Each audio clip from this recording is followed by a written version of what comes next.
नमो नमः। आज हम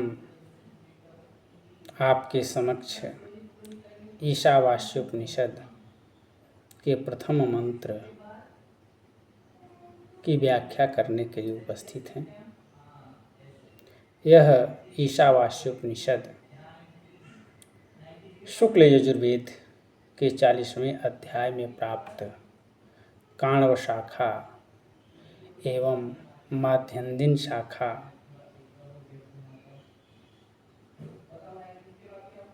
के रूप में प्राप्त होती है। जिस प्रकार काण्व शाखा के 40वें अध्याय को ईशावास्य शब्द से प्रारंभ होने के कारण ईशावास्योपनिषद कहा जाता है, उसी प्रकार माध्यन्दिन शाखा के 40वें अध्याय को भी ईशावास्य शब्द से प्रारंभ होने के कारण ईशावास्योपनिषद कहा जाता है। दोनों में कुछ अंतर भी है, यानी काण्व संहिता की ईशावास्योपनिषद में कुल 18 मंत्र हैं, जबकि माध्यन्दिन शाखा के ईशावास्योपनिषद में कुल 17 मंत्र हैं। यहाँ शाखा के लिए शाख्य शब्द का भी प्रयोग किया गया है। दोनों व्यवहार में सम्मिलित हैं। हम ईशावास्योपनिषद के प्रथम मंत्र के पूर्व जो यहाँ शांति पाठ दिया गया है, उसका पाठ करना चाहेंगे। यह शांति पाठ हमारे आदि दैविक, आदि भौतिक और आध्यात्मिक त्रिविध दुखों को समाप्त करने वाला है, इसलिए हम उस मंत्र का पाठ करते हैं। यहाँ कहा गया है, ओम पूर्णमदः पूर्णमिदं पूर्णात् पूर्णमुदच्यते पूर्णस्य पूर्णमादाय पूर्णमेवावशिष्यते।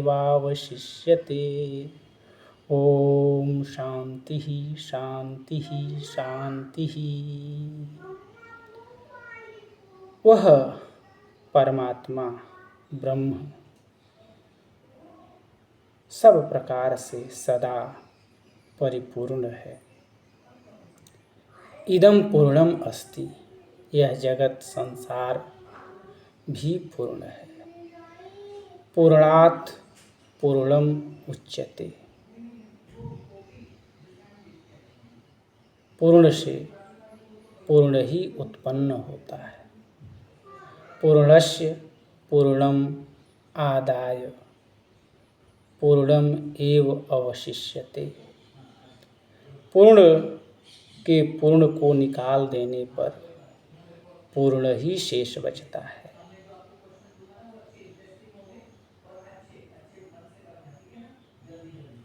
इस तरह से त्रिविध तापों, दैहिक, दैविक और भौतिक त्रिविध तापों के रूप में ऋषि शांति की कामना करता है। प्रथम मंत्र में ऋषि के द्वारा कहा गया है, ईशावास्यमिदं सर्वं यत् किंच जगत्याम जगत् तेन त्यक्तेन भुंजिथा मा गृधः कस्यचित् धनम्। बड़ा स्पष्ट शब्दों में ऋषि कहता है, जगत्याम यत् किंच जगत, इस संपूर्ण ब्रह्मांड में जो कुछ भी जड़ चेतन है, वह सब कुछ ईश्वर से अभिव्याप्त है।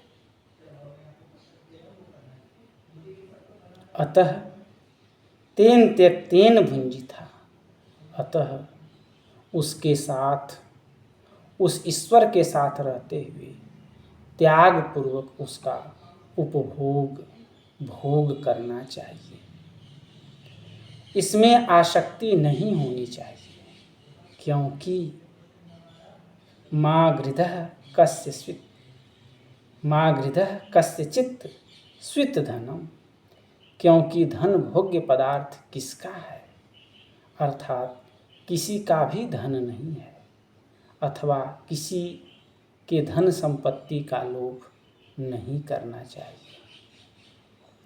यहाँ यह बताया गया है कि संपूर्ण जगत चर और अचर उस परमेश्वर से व्याप्त है। एक प्रकार से संपूर्ण ब्रह्मांड ईशमय है, ब्रह्ममय है। रामचरितमानस में भी कहा गया है, सिया राम मैं सब जग जानी। उसी बात को ऋषि पूर्व में कह चुका है। वह कहता है कि ईशावास्य इदं सर्वम्, यह जो जगत है, यह जो ब्रह्मांड है, वह ईश्वरमय है। उसके कण कण में ईश्वर अभिव्याप्त है। सर्वनियंता, सर्वाधार, सर्वशक्तिमान परमेश्वर के अतिरिक्त ब्रह्मांड में किसी अन्य का वास्तविक अस्तित्व नहीं है। वह ब्रह्म ही वस्तु है, वही सद है। उस ब्रह्म के अतिरिक्त जो कुछ भी इस जगत में है, संसार में है, वह अवस्तु है, नश्वर है, अविद्या है, अज्ञान है। ज्ञान स्वरूप वह ब्रह्म ही है, परमात्मा ही है। मनुष्य का कर्तव्य है कि वह सर्वदा सर्वव्यापी ईश्वर को दृष्टिगत रख करके ही भोग्य पदार्थों का उपभोग करे। वह यह समझकर भोग्य का भोग करे कि हम जो कुछ कर रहे हैं वह सब ईश्वर के लिए है, ईश्वर का है। भोग्य पदार्थों के भोग में आसक्ति का परित्याग नितांत आवश्यक है। जब तक हमारे मन में आसक्ति होगी तब तक हम सही माने में ईश्वर के स्वरूप को नहीं जान सकते हैं। संसार के सभी भोग्य पदार्थ ईश्वर के हैं, अतः उसके प्रति ममता रहित आसक्ति का सर्वथा त्याग करते हुए, परित्याग करते हुए, कर्तव्य पालन की दृष्टि से कर्तव्य कर्म मान करके उसके यथार्थ स्वरूप को जान करके उन भोग्य पदार्थों का भोग करना चाहिए। वास्तविकता यह है कि यह भोग्य पदार्थ, धन संपत्ति किसी के नहीं है। मनुष्य प्रमादवश, अज्ञानवश उनके प्रति आसक्त हो जाता है। इस प्रकार मनुष्य अपने जीवन के लक्ष्य से दूर हो जाता है। उसका जो अंतिम लक्ष्य मोक्ष है, उस मार्ग से वह भटक जाता है और सांसारिक भोग्य पदार्थों में उलझा हुआ जन्म जन्मांतर तक दुख भोगता रहता है। श्रीमद् भगवद गीता में भगवान श्री कृष्ण स्वयं कहते हैं कि सभी भूतों की उत्पत्ति के मूल कारण वे ही हैं और चराचर जगत का एक अंश भी ऐसा नहीं है जिसमें वे व्याप्त न हो।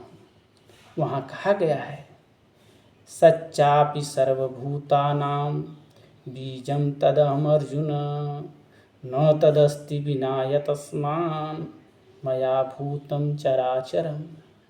यानी ऐसी स्थिति में मनुष्य को संसार के सभी भोग्य पदार्थों में ईश्वर की व्याप्ति को मानकर उनके द्वारा प्रदत्त भोग्य पदार्थों का निष्काम भाव से भोग करना चाहिए। सभी पदार्थ ईश्वर के हैं, अतः उनके प्रति रंच मात्र भी आसक्ति अथवा ममता नहीं होनी चाहिए। आसक्ति, ममता ही दुख का मूल कारण है।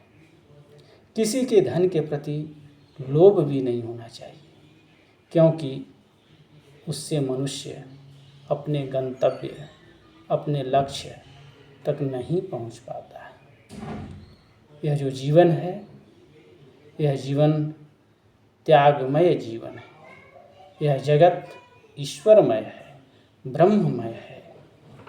यहाँ जो कुछ भी है वह ब्रह्म स्वरूप है, त्याग स्वरूप है।